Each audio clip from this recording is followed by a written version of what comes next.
There are so many syndicators out there that are focused on the deal, focused on finding the deal, getting the deal, raising the money, getting it closed, and then celebrating.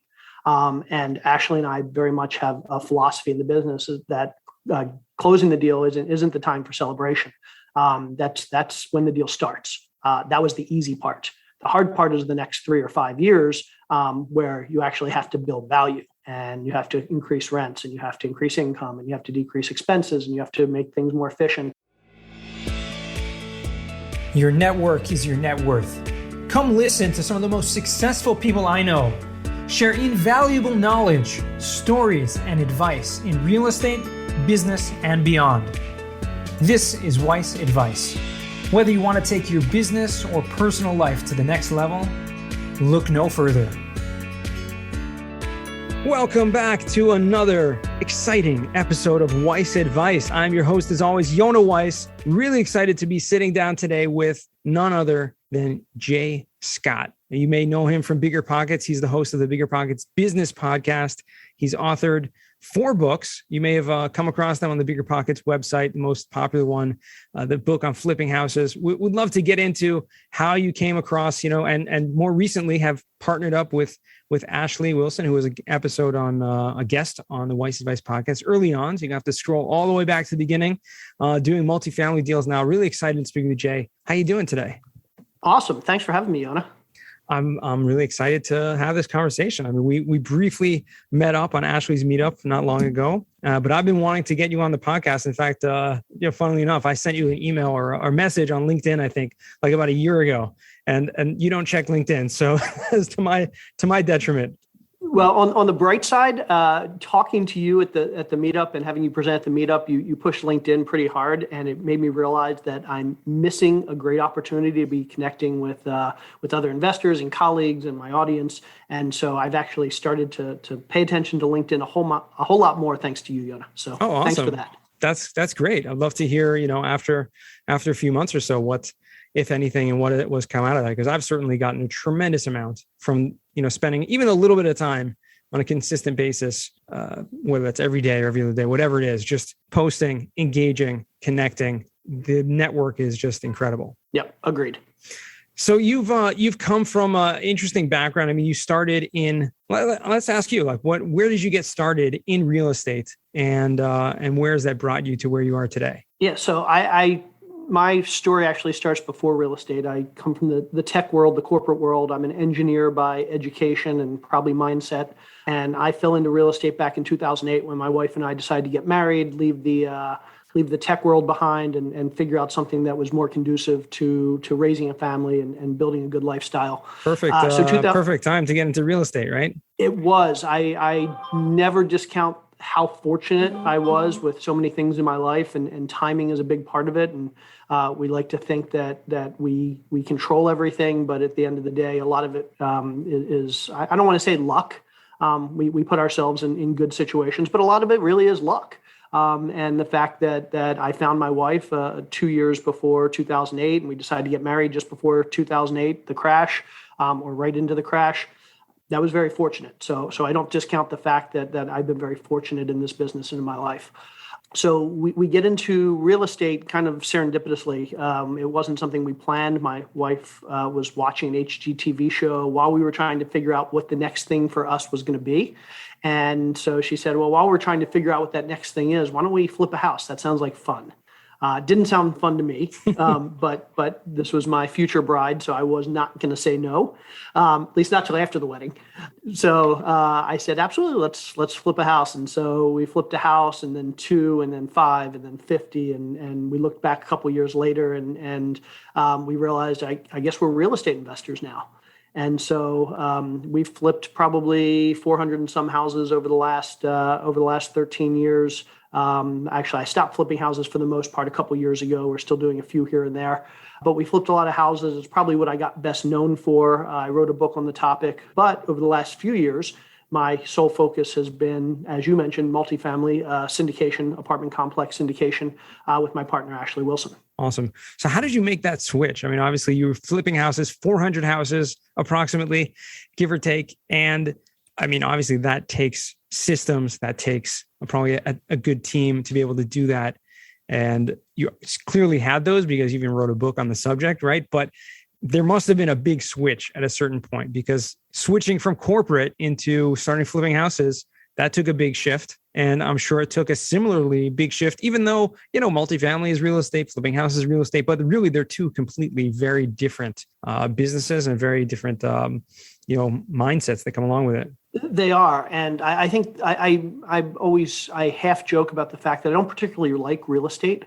I find real estate to be a grind. I find it to be tedious. I don't like to be down and dirty in the real estate. What I do love and what I think I'm good at is the business aspects. So I'm good at systems and processes. I'm good at scaling. I'm good at growing a team and managing a team and creating a strategy.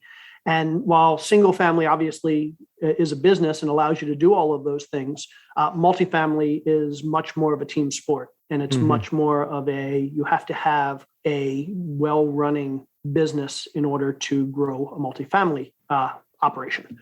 So for me, multifamily really allows me to put those skills that I have and that I love, the business skills, the scaling, growing and managing and strategy pieces all together to grow something that's bigger than any one person could do themselves. I often say that flipping houses, while I didn't do it myself, a lot of people do. A lot of people, they swing their own hammer and they find their own deals and they list their own houses and they do their own scope of work and their own underwriting and everything.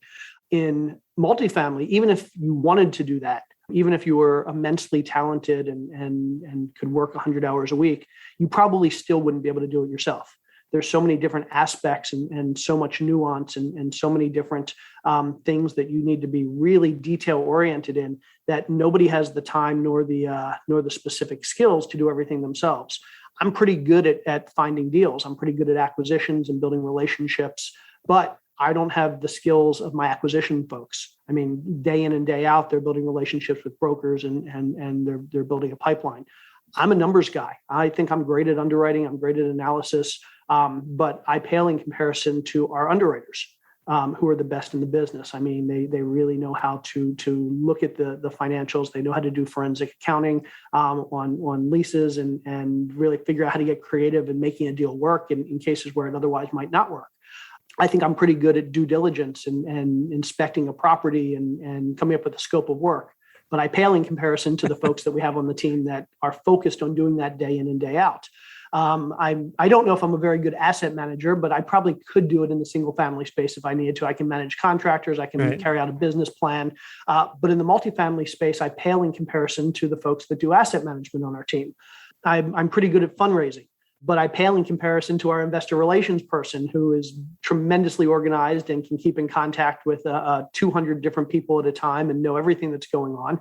And so at the end of the day, while I'm pretty good at everything in the multifamily space, I'm not nearly as good as anybody on the team that's focused on it day in and day out. I couldn't say that in the single family space. In the single family space, I probably was as good at underwriting as anybody else because it's pretty easy. I was probably just as good at raising money because it wasn't that difficult. I was probably just as good at putting together a scope of work because it wasn't that complicated. But in the multifamily space, I literally am not good at as good as anybody on my team. And that's why in multifamily, you really need a great team to be successful because every area is highly specialized. Right. So after all that, you probably say, what are you good at? It doesn't sound like you're good at anything. What I'm good at is figuring out the strategy. I'm good at figuring out how to build the team, how to hire the right people, how to put the systems and processes in place. Certainly, I do help with each of those things. I help with the fundraising and the investor relations. I help with the underwriting and the due diligence. But at the end of the day, Ashley and my job is to run the business and grow the business and to be strategic, not to be tactical. And that's why I love multifamily. Yeah, that's a very good perspective on running a multifamily business and really any business in general. I mean, that's how you scale, a multi-million-dollar business is having this kind of strategy in place and not just happenstance doing this and doing that. And even though I wasn't at the BP Con a few weeks back in New Orleans, I did catch the replay of some of the videos because thanks to BiggerPockets Pro membership, you get all the replays for that. And I listened to, Brandon Turner in his keynote talked a lot about this very topic, which was, being the architect, right? Being that person who can now put everything in place and put everyone together and make sure not just running the company, but actually just advising and strategically making sure you're getting to the right place. Yep. Yeah. And don't get me wrong. There's a lot to be said for, so Brandon, it's funny, Brandon's speech at BiggerPockets, I was in Maui a week before, and I was chatting with Brandon about the topic of what he was going to speak. And he was talking about like the architect being up here at the top, right, and then the COO down below, and then the project manager and the DIY. And one thing I actually disagreed with him on was the hierarchy of visionary or architect at the top and then COO underneath. I very much believe that those two are functions that are at equal level in the company. Not everybody is cut out to be a visionary. I'm much less cut out to be a visionary than Ashley, my partner. Not everybody is cut out to be a COO, a chief operating officer, somebody that handles the operations. I'm much more COO than Ashley. We're very much 50-50 partners. We very much hold the same level in the company. We're both equally important to the company, but I can't do that architect role nearly as well as she can. She can't do the COO role nearly as well as I can. So from my perspective, a lot of people, I don't want them to listen to Brandon. I want them to listen to Brandon. Brandon's a genius. But I don't want them to listen to Brandon about specifically the fact that you have to graduate eventually to architect or visionary in your business.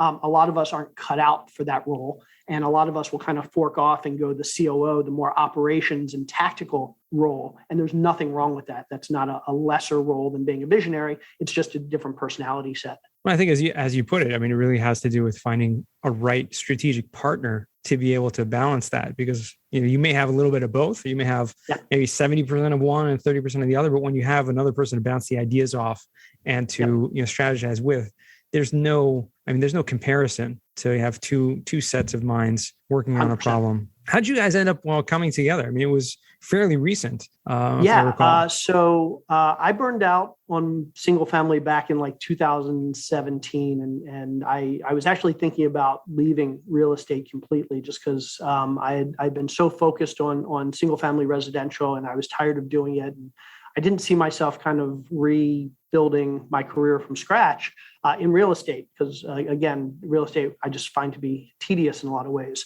And so 2018 rolls around, and I'm trying to figure out what to do. And I've got a lot of cash sitting because I was using all my cash to do deals. And the best place I always found to invest my cash was in real estate, but I was doing a whole lot less real estate. So I started investing in syndications. And what I realized was it was a great way to generate returns, but I'm a control freak and I don't like to trust other people with my money. So I realized that maybe the best avenue for me was I could have the best of both worlds. I could invest in syndications, but I could still have the control, and I could do that by doing the syndications myself. So I realized, hey, maybe multifamily syndication or some type of syndication was kind of a good path for me. So I decided to start investigating that. I remember that my friend Ashley, who I had met a few years earlier, was doing really well in multifamily, knew the space very well, was tremendously knowledgeable and successful. And so I said, hey, I'm thinking about getting into multifamily. I'm not positive that this is where I want to be, but I'd like to be exposed to it. Can I volunteer for you for a year? I mean, I'll do whatever you need. I'll help your business, whatever it takes. And in return, will you teach me the business? And she thought that was a very good compromise, a very good offer. And I thought it was a good offer. So we kind of teamed up. And so I spent about a year just learning the business from her and helping her out with her business and helping her out with some systems and processes and fundraising and things like that. About a year into that relationship, we came across a deal in Houston that she said, hey, I'd love for you to do this deal with me. Just come in, you can help with some of the underwriting and the due diligence and investor relations stuff. And I said, that would be great. Would love to do it. And so next thing we know, that deal closes. The deal goes tremendously smoothly. We're about a year into the deal and the deal is going very well. And we realized that we worked very well together. And she said, hey, would you consider like coming on as a partner? I'd love to partner with you. And at that point, I had been down and dirty in multifamily for about a year and a half, 2 years. And I realized I love doing it. It was very well aligned with my skill set. Ashley and I, we're a great team. We have very complementary skills. We have very similar personalities. We value the same things.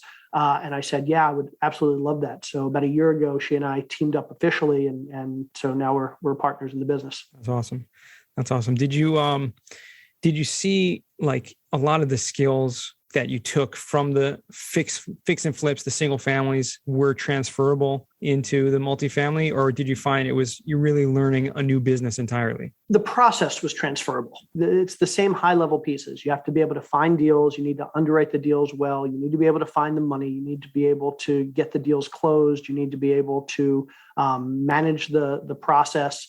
And then you need to be able to disperse of the property at the end if that's your exit strategy. Right. And so from that perspective, the process is exactly the same.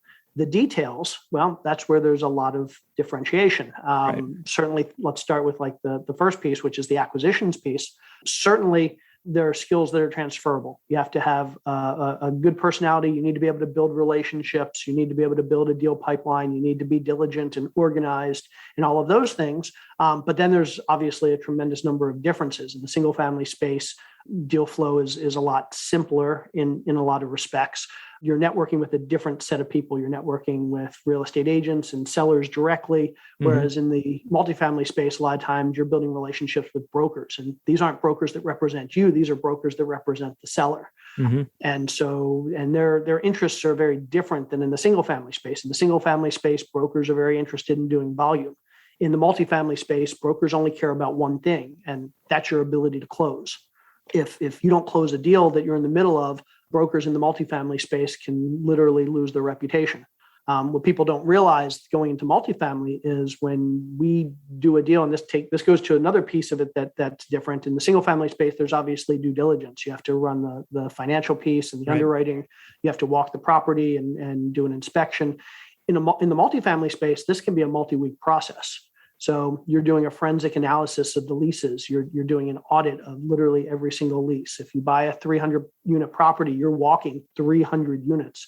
You have to have contractors that are coming in that are basically going to displace every tenant in that complex for an hour or two or three over the course of a couple of weeks. And it's very disruptive to the seller and the property. And so if you get 2 or 3 weeks into a property and realize that the due diligence isn't working out and you're not going to move forward and you back out, the seller now has to start that process over again. Every tenant needs to be displaced again. Every file needs to be pulled and audited again. And sellers don't like that. And so if you pull out of a deal, the seller's not going to blame you. They may blame you, but they're also going to blame the broker who was the one that vetted you. Right. And that can build a very bad reputation for the broker. And so learning how the business works and learning how people's interests and needs and desires in the business are different from single family really makes you look at the business differently. So yeah, there are a lot of things that overlap, but there are also a lot of things that are very nuanced and different in multifamily. And it would have been very difficult for me to have learned on my own,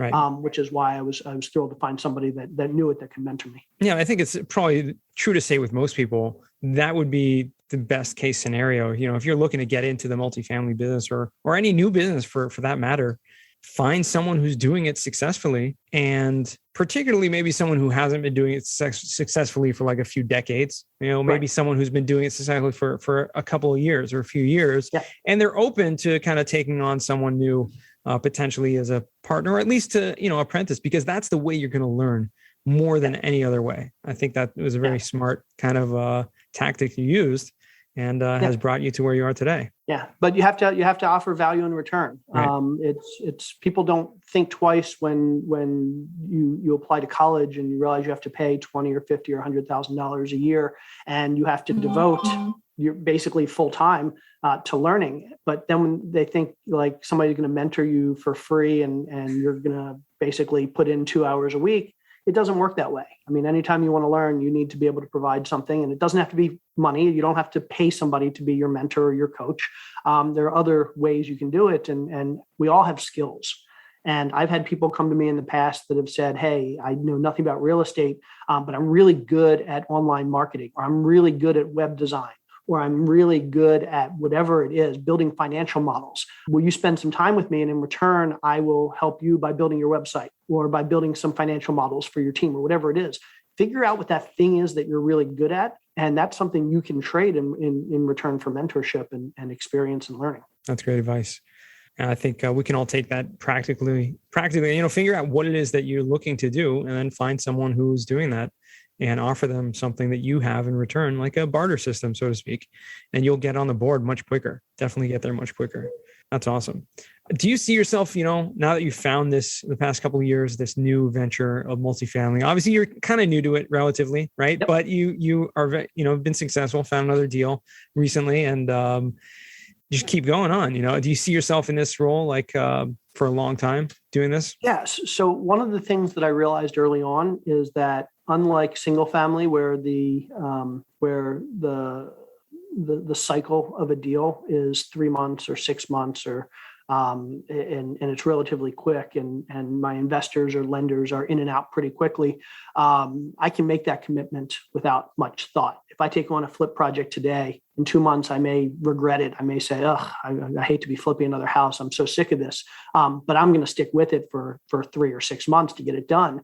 In the multifamily space, it's a lot different. It's a major commitment. And so I realized going in that if I were going to have investors that were relying on me for the next 2 or 3 or 5 or 8 years, that was a commitment that I needed to be able to make. And that was part of the reason why I asked Ashley to mentor me for a year as opposed to just jumping in, because I wanted to be certain that before I made that commitment to my investors, that I was going to be in it for the long haul. And so the commitment that I realized I needed to make was at least 5 to 10 years. Right. And so I decided I wasn't going to go into multifamily unless I enjoyed it enough and felt like I could make a 5 to 10 year commitment. Yeah. What I realized after about a year or a year and a half was that I did love it.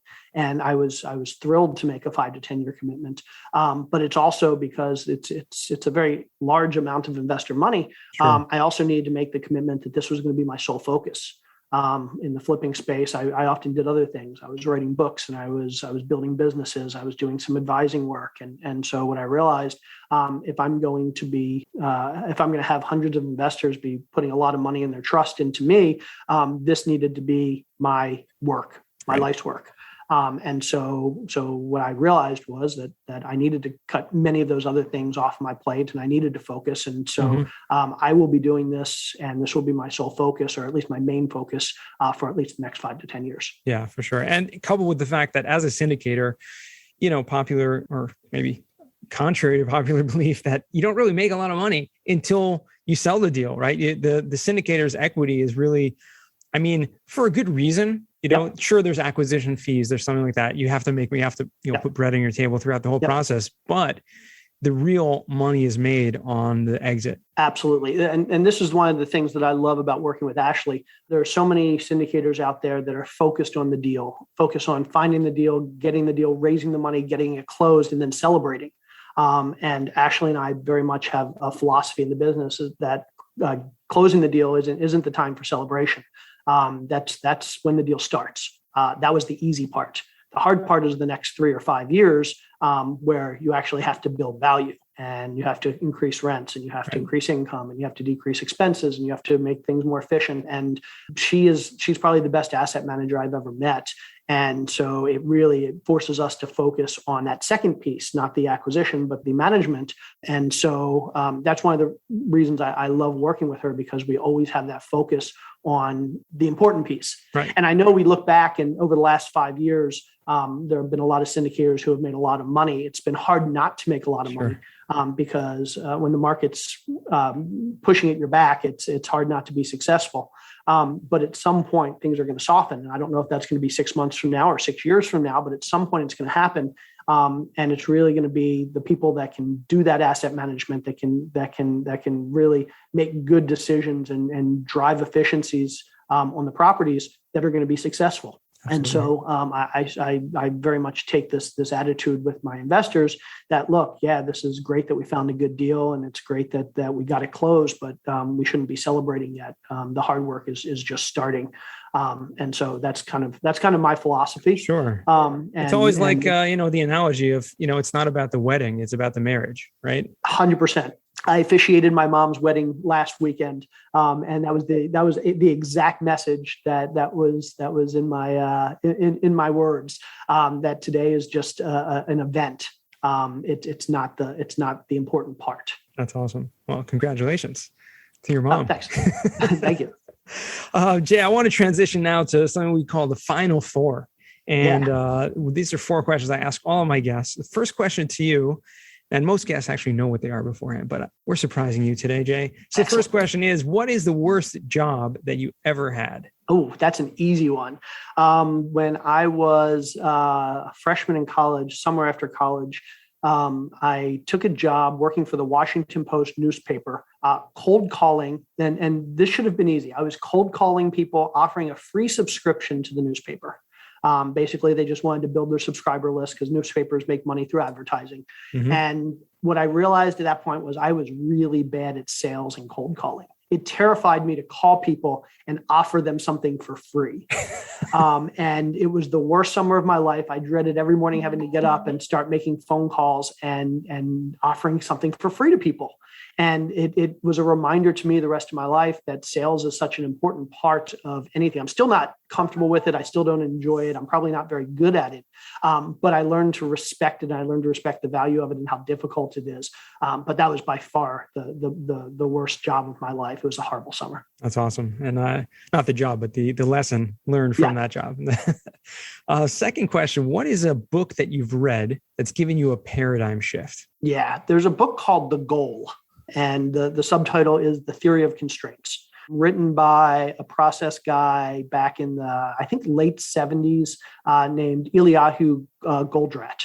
And definitely one of the most important books I've ever read in my life. It's all about in your business. The best way to scale your business is to focus on whatever your biggest roadblock is at the time, clear that roadblock, and then move on to the next biggest roadblock. It's kind of the analogy. You have a group of kindergarten kids who are walking through a forest, and some are going to be walking fast and at the front, and some are going to be walking slowly at the back. And we shouldn't be focused on the ones at the front because they're not holding anything up. We should be focused on the kid that's going the slowest. We should figure out how to get him to move faster. And once we get him moving faster and with the rest of the group, then we focus on the next slowest kid. And that's how you keep the whole group moving, not by focusing on making sure the person in the front is the fastest, but by making sure the person at the back is not the slowest any longer. And the book, I mean, it does a great job of explaining it better than I did, but it's a great book for anybody that's looking to build a business, and real estate is very much a business. So again, it's called The Goal. Okay. That's fascinating. We'll definitely add that to the reading list and put that in the show notes. The Goal. I mean, that sounds fascinating. So we'll definitely check that one out. Yep. Third question is, what's a skill or talent that you would like to learn? And this can be anything. I'll go back to the first question. I would love to learn to be better at sales and marketing, or not necessarily better at it, but more comfortable with it. And I know everybody says do it more and you'll be more comfortable with it. I feel like I do a good bit of it in my own style, but still not comfortable with it. So yeah, sales and marketing is definitely that skill. And if I had to pick one of those, it would probably be sales. Right. That I wish I was a lot better at, because people equate the two. They're not really the same. So sales to me would be that one skill that I would love to be better at. Awesome. Yeah. I mean, Gary Vee differentiates between them very heavily, between sales and marketing. But really, in the end of the day, it depends how you look at it. Meaning, if you're looking at it from his perspective, marketing is sales. And so they kind of go hand in hand. But if you true sales, I think there's a lot of great, sales books out there. In fact, we had an awesome episode on this podcast with Mark Hunter. He's called The Sales Hunter, and he wrote a very successful best-selling book. Actually, a few of them, but go back and check out that episode. Awesome guy, actually really incredible. I mean, he's been in the business of sales for decades and just, crushing it. So check that one out. And to any of our listeners who are listening, haven't listened to that episode yet, highly recommend going back to Mark Hunter, The Sales Hunter. And fourth and final question is, what does success mean to you? Success to me means being able to spend as much time as I want and need with my family. That was our goal when we quit our high-paying corporate tech jobs back in 2008. We did it not knowing what we were going to do next, but it didn't matter because we knew that whatever we did next was going to allow us to put family first and lifestyle first and business and work second. And I'm not going to lie, I occasionally lose sight of that goal. And luckily I have an amazing wife and family that reminds me of it every time I do. But at the end of the day, that's kind of the goal, never to have to miss a soccer game, never to have to miss a piano recital, never to have to say I can't go on a family vacation. And so that, to me, if I can do that, then I've achieved everything I want and need to achieve. That's awesome. Very well said. Can't agree with that more. And listen, it's been a pleasure. Jay, where can our listeners find you or reach out to you? Yeah, very easy. www.connectwithjscott, just the letter J, scott.com, connectwithjscott.com, and that'll link you out to my website, all my social media, and anything else you might be interested in. All right, there you go. There you have it. It's been awesome, Jay. Any final thoughts, any final words for our listeners? No, reach out to me. Anybody, I love giving back. I love helping people. So anybody that's on their journey and feels like I can be of help. I don't have a ton of time, but I'm always happy to help when I can. I hope people feel comfortable reaching out to me. All right, awesome. And to our listeners, thanks for joining once again on this journey we like to call a podcast. And remember, the best advice comes only when you ask. Real quick, I have one question for you. Did you like this episode? If you did, I want to ask you a huge favor. See, the biggest thing that helps this podcast grow and that will spread this message to the whole world is that if you leave a review, a rating, and subscribe to the podcast. What that does is it basically tells the platforms that this podcast is out on is that you like my stuff and I'm doing something right. So take a few seconds out of your day, hit that subscribe button, leave a rating or review. I would be extremely grateful. Also, I want to hear from you guys. So I want to hear some feedback. If you have any questions for future episodes, please find me on LinkedIn, send me a DM, a connection request, Yona Weiss, and I'd love to hear from you.